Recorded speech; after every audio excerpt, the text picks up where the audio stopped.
时隔半个月，中国再次抨击美国的罪行。一份8000字的报告揭露了美国霸权底色。既然已经撕破脸，那就必须直接点。大家好，我是肖云华。时隔半个月，我国再次抨击美国。一份8000多字的长文报告，淋漓尽致地揭露了美国的霸权底色。而这样的做法也印证了那句话：既然已经撕破脸，那么就直接给点出来。近日，我国新华社发布了一份美国的胁迫外交及其危害报告。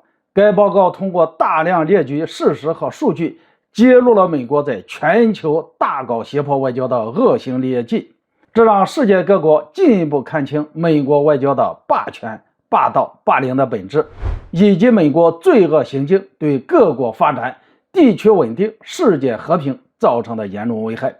由于时间的原因，这份报告的具体内容就不讲了。那么回归正题，这份报告是时隔半个月，我国再次抨击了美国，是对外宣传战线上的有力反击。那么半个月前，我国到底做了什么事情呢？很简单，国家病毒应急处理中心和360公司在5月4号发布了一份报告，披露了美国情报机构 CIA 在全球各地策划并实施大量颜色革命。根据报告得知，几十年以来 CIA 通过互联网的方式，至少试图推翻超过50个国家的合法政权，在相关地区与国家引发了灾难与动荡。上一次我国抨击美国 CIA 在全球各地策划动乱，直击美国政府最为黑暗的一面，同时也是美国霸权的阴暗面。而这一次我国再次出击，揭露美国在全球范围内大搞胁迫外交，试图控制或直接插手他国外交内政。这种做法也是美国霸权行径的一部分。事实上，自从今年开始，我国在宣传层面对美国的反击远不止这2次。最初，我国外交部率先发布一份美国的霸权、霸道、霸凌及其危害报告。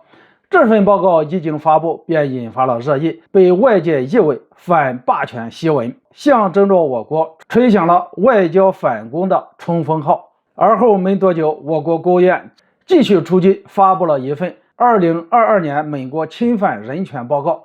这份报告直接击痛美国七寸，再次证明了美国经常标榜的民主平权，但实际上却充满了种族歧视、金钱政治、枪支毒品泛滥等等社会现象。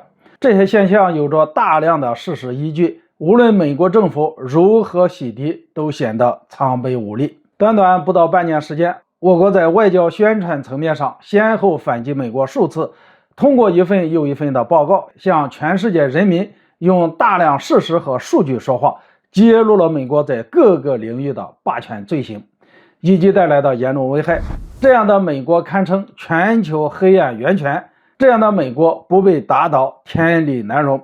以前中国对美国心存幻想，抱有希望，但换来的却是一次又一次的撕毁承诺，一次又一次的打压与围堵。所以中国已经不愿意同美国讲废话了，才会坚定地竖起反霸权的旗帜，揭露美国的罪行。我们有理由相信，随着中国外交反击越来越强硬，会吸取更多同频共振的伙伴来到身边。反霸权必将是大势所趋。假如美国政府继续执迷不悟，那么美国霸权必将四分五裂，最终走向灭亡。好了，今天就说到这里，咱们下次见。